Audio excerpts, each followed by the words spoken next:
ప్రేమించుకుంటే ఈ జై కామరాజు వడయారు కొడుకును కొడతారా? ఒక్కొక్కని నా రోడ్డు రోడ్ల కింద పెట్టి అప్పడనిన్నట్లు నడిపేస్తాను.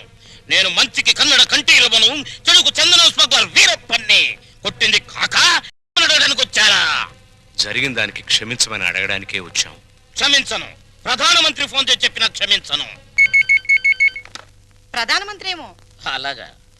హలో, నువ్వా? మా ప్రసాద్ను కొట్టిన విషయం నీ దాకా వచ్చిందా? నా కొడుకును కొట్టిన వాళ్ళను తారులో కలిపి రోడ్డు వేసేంత వరకు నిద్రపోదని నా రోడ్ల మీద ప్రమాణం చేశాను రా. నా బావమరిది అమెరికా నుంచి. అప్పుడే నా పరువు ఇండియా దాటి అమెరికా దాకా వెళ్ళింది. అసలు నా ఇంటికి రావడానికి సిగ్గులేదు మీకు? చూస్తే దిట్టంగా నలుగురున్నారు. మీరు ఎవరు నా కొడుకును కొట్టింది చెప్పండి. నేనే కొట్టాను. నా కొడుకుని 10 మందిలో కొడతావా? పరువు లేని కుటుంబంలోని మనిషి కాబట్టి పశువులా ప్రవర్తించావు. మగవాడ నాకు చెయ్యి వేస్తాడు. వేస్తే నీ చెల్లెలు ఎందుకు ఊరుకుంది? ప్రేమించింది కాబట్టి ఊరుకుంది. చిచ్చే, వంశాన్ని బట్టి ఆలోచనలు, ఆలోచనలు బట్టి బుద్ధులు. ఆడపిల్లను పెంచుకోవడం చేతగాక ఊరు మీద వదిలిపెట్టిన మీ కుటుంబం బతుకు ఎలాంటిదో. కప్పు కొడుతుంది. బయటికి వెళ్ళండి నాయన, ఇల్లంతా కడిగించుకోవాలి. వెళ్ళండి. మా అమ్మ మళ్ళీ చచ్చిపోయింది. మా అమ్మ ఫోటో బద్దలు కొడతావా? నిన్ను ఎందుకంత కోపం వచ్చింది? మా అమ్మ ఫోటో పగల కొడితే నాకు కోపం, పక్కింటోడు కోపం వస్తుందా? ఆ ఫోటోకి ప్రాణం లేదుగా. అయినా అదంటే నాకు ప్రాణం. ఎప్పుడో చచ్చిపోయిన మీ అమ్మ ఫోటో పగల కొడితేనే మీకింత ఉలుకొచ్చిందే. ప్రాణానికి ప్రాణమైన నా చెల్లెల మీద చేయి పడితే నా రక్తం ఉడికిపోదా? అదే ఆడదాన్ని గౌరవించడం చేతకాని మనిషివి అమ్మ ఫోటో మాత్రం పెట్టావు. ఇందాకేమన్నారు? మగాడన్నాక ఆడపిల్ల మీద చెయ్యేడా అని అన్నారు కదా. నేను ఇప్పుడు మీ పెళ్ళ మీద చెయ్యేస్తాను. మగాడే కదా, పోలే, మీరు ఊరుకుంటారా? రంగా, అమ్మా క్షమించమ్మా. అంతేనమ్మా, అంతే. దోపిడీలు చేసేవాళ్ళు, మద్దతులు చేసేవాళ్ళు, మానభంగాలు చేసేవాళ్ళు దర్జాగా తలెత్తుకు బతుకుతున్నారు. కానీ ఆడపిల్లల్ని కన్నవాళ్ళు మాత్రం తలెత్తుకు బతకలేకపోతున్నారు. అదండి ప్రపంచం. వస్తాం సార్, వస్తాం. ఇందాక మీ ఇల్లు కడుక్కోవాలన్నారుగా, మర్చిపోకుండా ఫినాయిల్ తో కడుక్కోండి. వదన్నా. అమ్మా, నీకో శుభవార్తే. నీ మనవడికి రఘురామయ్య గారి అమ్మాయితో పెళ్లి కుదిరింది. అవును, ఈ రఘురామయ్య గారే. ఓకేను.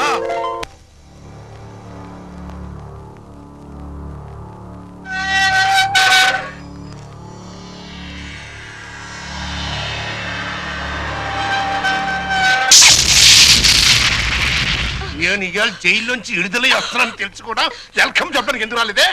నాకు ఇక్కడ బోర్డు హోంవర్క్ ఉంది. నువ్వు హోంవర్క్ చేయటం ఏంటి? ఎగతాళిగా మాట్లాడుకో. ఆ రఘురామయ్య గారింటికి మన కూతురు కోడలుగా పంపడానికి ఇక్కడ నేను ఎన్ని తంటాలు పడుతున్నానో నీకేం తెలుసు? నా గర్భశత్రు ఇంటికి నా కూతుర్ని కోడలుగా పంపిస్తావా? మన జీవితానికి విలన్ అనుకున్న వాడింటికి నాగుపావుని వదిలావనుకో, ఊహించుకో.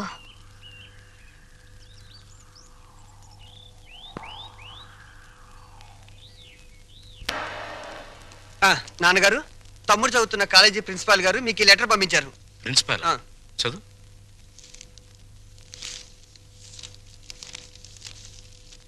గౌరవనీయులైన రఘురామయ్య గారికి నమస్కారములు.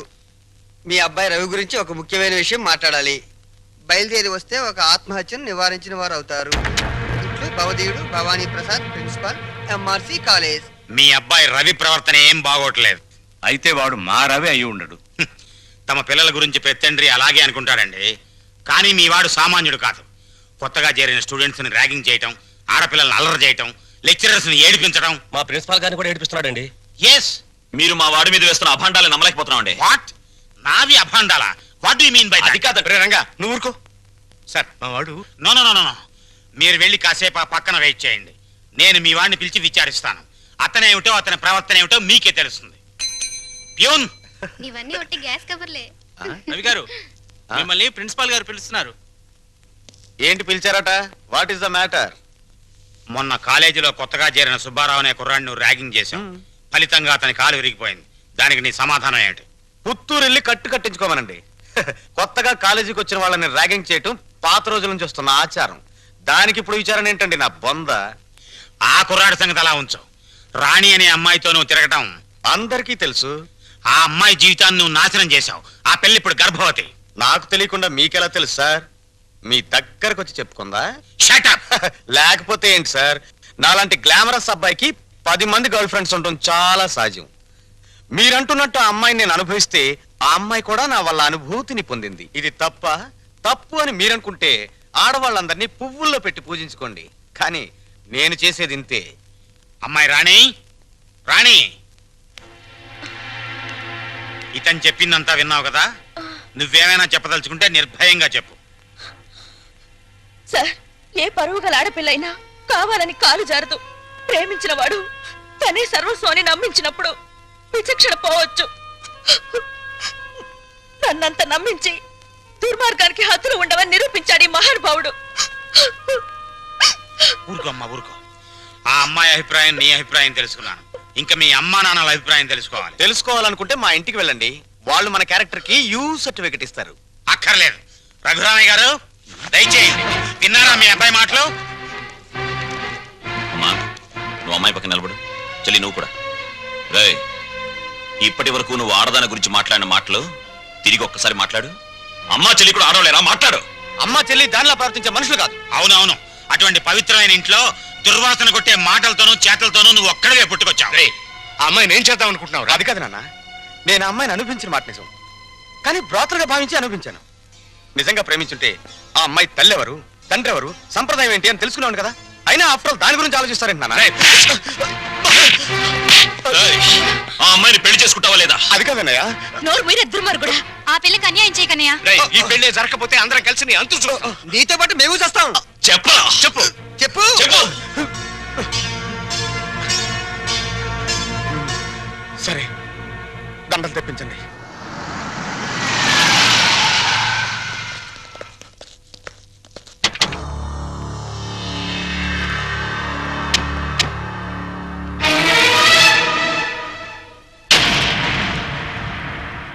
బావా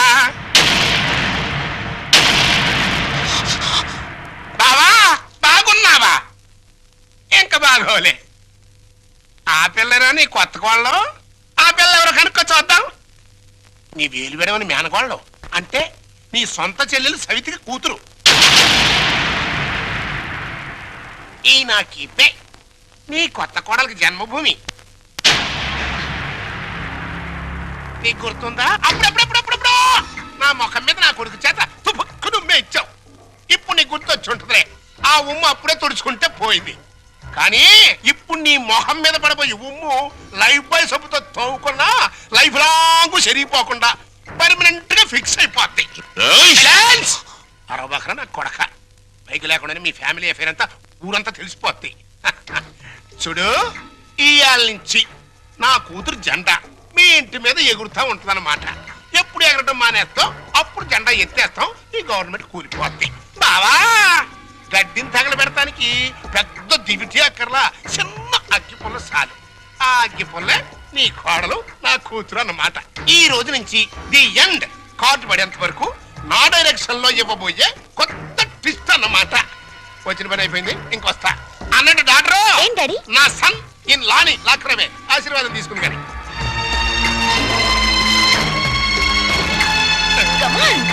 రారన్న సన్నిల్లా.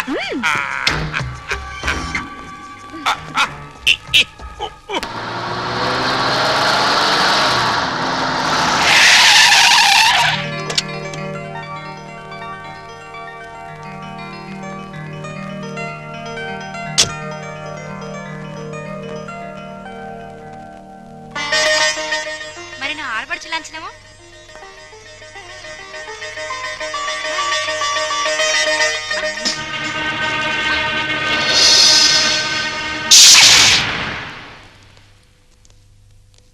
కుడికాలు లోపల పెట్టిరమ్మా.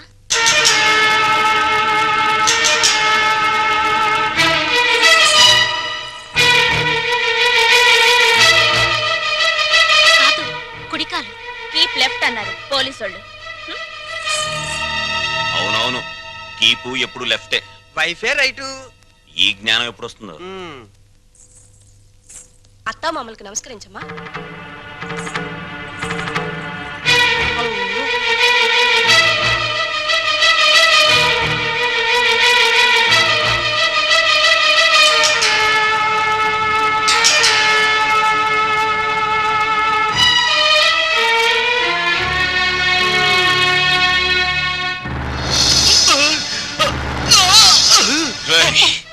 నీకు ఈ ఇంట్లో ఎవరు అన్యాయం చేశారని మా అందరికి ఇంత ద్రోహం చేశావురా? రాణి ఎవరో ముందు నాకు తెలీదు. తెలిసిన తర్వాత ఆ అమ్మాయి లేకుండా నేను బతకలేని తెలిసింది. నన్ను చంపినా సరే నేను మాత్రం రాణిని. రేయ్, రేయ్, ఆపరా. నువ్వు ఈ ఇంట్లో ఎందరినో ఏడిపించాల్సిన డ్యూటీ బోలెడంత ఉంది.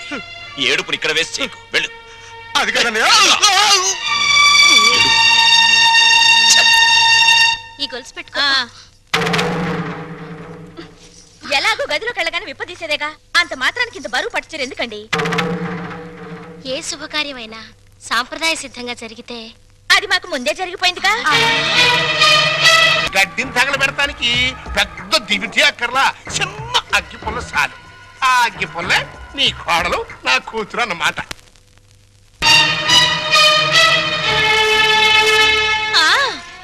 మా అత్తయ్యకి మావయ్యకి అందరికీ తెలుసు.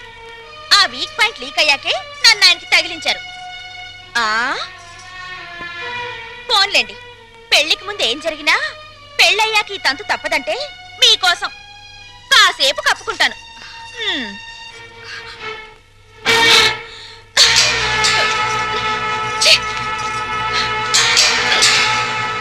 మీరందరూ పోండి.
పదవిన రోలరు రథమా పదవిన రోలరు రథమా లారి లారి లారి లారి లారి లారి లారి లారి లారి లారి రథమా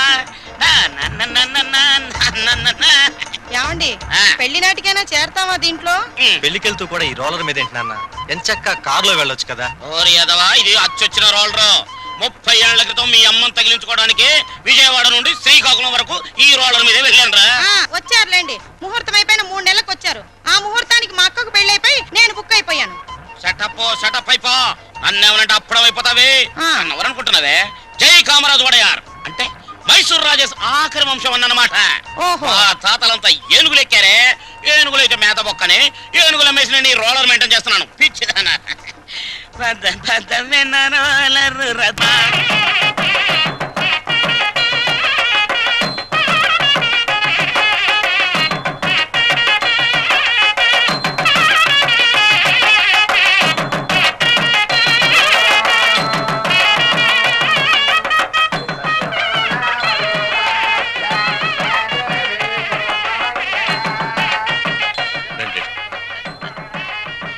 ఇలా కూర్చోండి. ఎక్స్క్యూజ్ మీ, ఒక్క నిమిషం. నమస్కారం. నమస్కారం, కూర్చోండి. బాగున్నారా? 2 లక్షలు. బాబు, నువ్వు వెళ్ళి పని చూసుకో.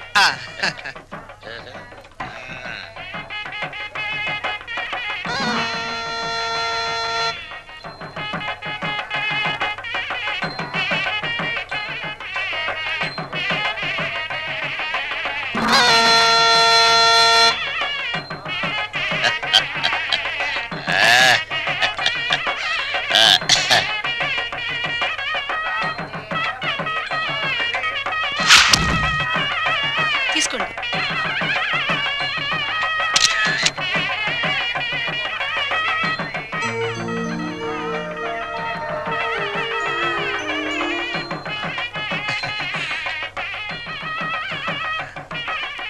అమ్మా ఒక్కసారి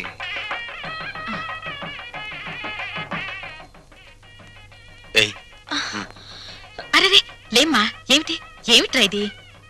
అమ్మా నాన్నల మాట విని చెడ్డగా ప్రవర్తించాను. నన్ను క్షమించండి అత్తయ్య.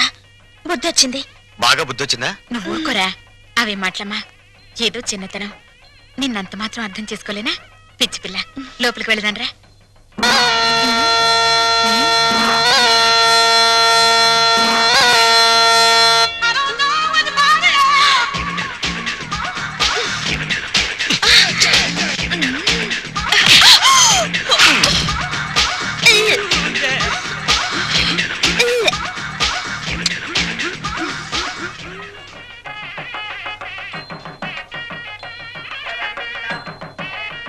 అత్తయ్య, ఏమైందమ్మా?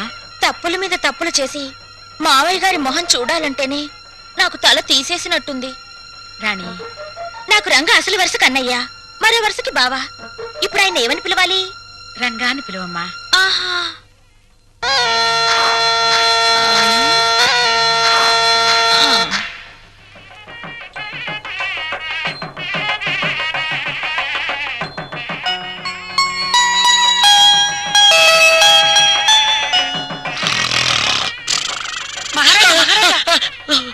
మీరు ఎప్పుడైనా జైలుకి వెళ్ళారా? ఒకే ఒక్క రోజు వెళ్ళాను. అది నా రోలర్ కింద పంది పిల్ల పడితే. అక్కడ కోడికల కొండలరావుని చూసారా? ఆయన ఎవరు? నా మొగుడు. ఆ ఈ చాలు గాని ఇంకా చూసుకోండి. ఏంటది? పెళ్ళి.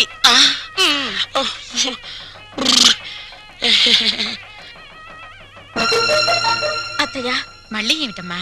అందరూ నా వంక మీ అబ్బాయి వంక చాలా హీనంగా చూస్తున్నారు. పరువు గల ఈ కుటుంబ గౌరవం నిలబెట్టడం కోసం మేమిద్దరం ఎటైనా వెళ్ళిపోయి బ్రతకాలనుకుంటున్నాం. అయ్యో, ఇంత చిన్న విషయానికని ఎక్కడికో పోవడం ఎందుకమ్మా? మీ మావయ్య గారితో చెప్పి డబ్బుకి ఏర్పాటు చేస్తాను. ఏదో వ్యాపారం చేసుకోండి. ఉమ్మడాస్తితో వ్యాపారం చేసి రేపు పొద్దున దివాళా తీస్తే ఆ భారం మొత్తం కుటుంబం మీద పడుతుంది. అందుకని ఇద్దరి కొడుకులకి చెందవలసిన ఆస్తి ఎవరిది వారికి పనిచేస్తే మీకే బాధరబందీ ఉండదు. దీన్ని తగలబెడతానికి పెద్ద దివిటి అక్కర్లా, చిన్న అగ్గి పుల్ల చాలు. ఆ అగ్గి పుల్లే నీ కోడలు, నా కూతురు అన్నమాట. కాదత్తయ్యా.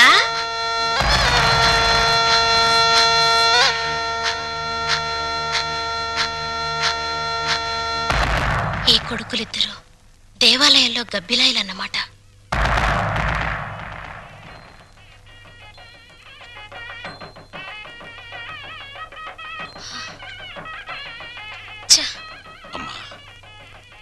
ఇంట్లో అన్ని అన్యాయాలు జరుగుతున్నాయి నాన్న. ఏమైందమ్మా? మా మరిది ఆస్తిలో వాటా కోసం ఏవేవో ఎత్తులు వేస్తున్నాడు. ఈయన వరుస కూడా పంపకం మీదనే ఉంది. అంతేనమ్మా, తల్లిదండ్రులు చూసేది పిల్లల పెంపకం, పిల్లలు చూసేది ఆస్తుల పంపకం. ఛ!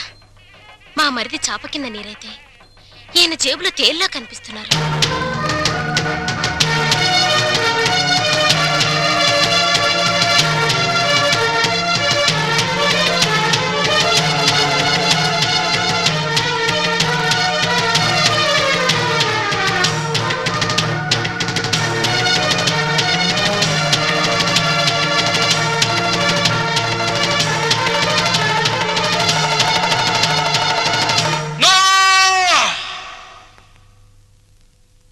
ఏమయ్యా రఘురామయ్య, మీసాలొచ్చాక కొడుకుల్ని దూరంగా ఉంచాలి, పెళ్ళాలొచ్చాక అంటరాని వాళ్ళుగా చూడాలి.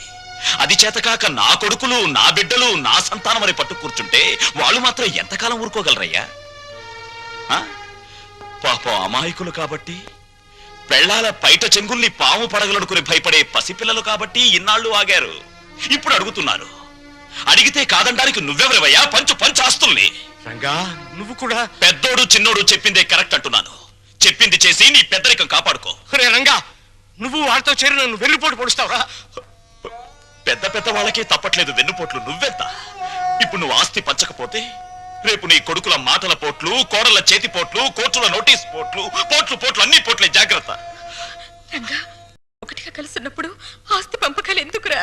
అమ్మా, ఈ చేతి వేళ్లున్నాయి, ఇవి అన్నం కలుపుకోవడానికి, తినడానికి, కడుక్కోవడానికి కలిసి ఉంటాయి. తిన్నాక వేటికి అవే నీకు నువ్వే నాకు నేనే అని మళ్ళీ దూరం అవుతాయి.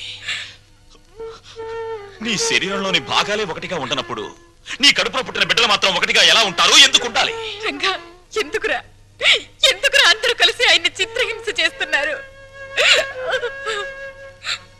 అమ్మా,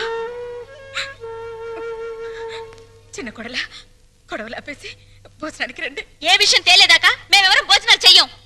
రండి.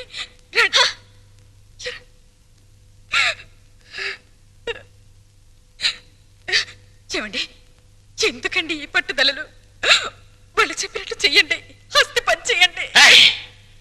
పెళ్ళ మాటలు వినడానికి నేను నీ కొడుకులా చావటాను. కానీ ఏమండి, వాళ్ళ మాట వినండి. మనకు పెళ్ళయ్యాక నేను అడిగి మొదటి కోరిక, చివరి కోరిక ఇదేనండి. ఆస్తి పంచలేదన్న కోపంతో రేపు నేను చచ్చాక నాకు తలకొరవ పెట్టకపోతే అది ఎంత బాధో ఆలోచించండి. వాళ్ళు మనిషిని, నువ్వు మనసుని చంపుతున్నారే. వద్దు, నాకు ఈ దరిద్రం వద్దు. అందరూ వినండి, నేను నా ఆస్తిని నా కొడుకులకి పంచుతున్నాను. నిజానికి నా ఆస్తిని 3 భాగాలు చేయాలి. 2 భాగాలు నా కొడుకులకి, 1 భాగం నాకు, నా భార్యకి. పేపర్లు తెచ్చుకోండి, ఈ ఆస్తి మొత్తం పనిచేస్తాను. కానీ ఒక్క విషయం, నా భాగం కూడా నా కొడుకులిద్దరికి దానం చేస్తున్నాను. ఎందుకో తెలుసా? వాళ్ళు ఆస్తి లేకపోతే బతకలేని చవటలు గనక. నాన్నా, మీ భాగం పంచడానికి వీల్లేదు. అది నా ఇష్టం రా. ఆవేశంలో తొందరపడుతున్నావు. బతికున్నంత కాలం బిడ్డలపై ఆధారపడి ఉండాలి. కాకి ఎంగిలి విసురుతారు, కుక్క కన్నం పెడతారు గాని ఆస్తి లేని తల్లిదండ్రులకు ఖాళీ కంచ కూడా వాసన చూపించరు. ఏరా, ఇప్పుడు నీతులు చెప్తున్నావా? ఇందాక నాకు, ఇప్పుడు నా కొడుకులకి వెన్నుపోటు పొడుస్తున్నావా? రే, పంపకాలు పూర్తయ్యేదాకా నువ్వు లోపలికి వస్తే నువ్వు చంపుకు తినంత ఒట్టు. పో బయటికి పోరా.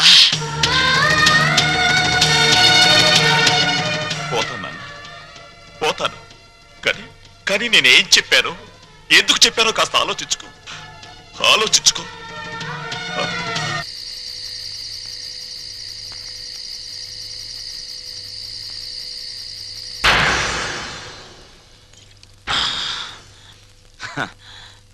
మందుకు పుట్టిన బిడ్డలు బ్రాండీ, విస్కీ, రమ్ము, జిన్ను, సారా, బీరు ఇవేవి తాగినా వచ్చేది ఒక్కటే, కిక్కు.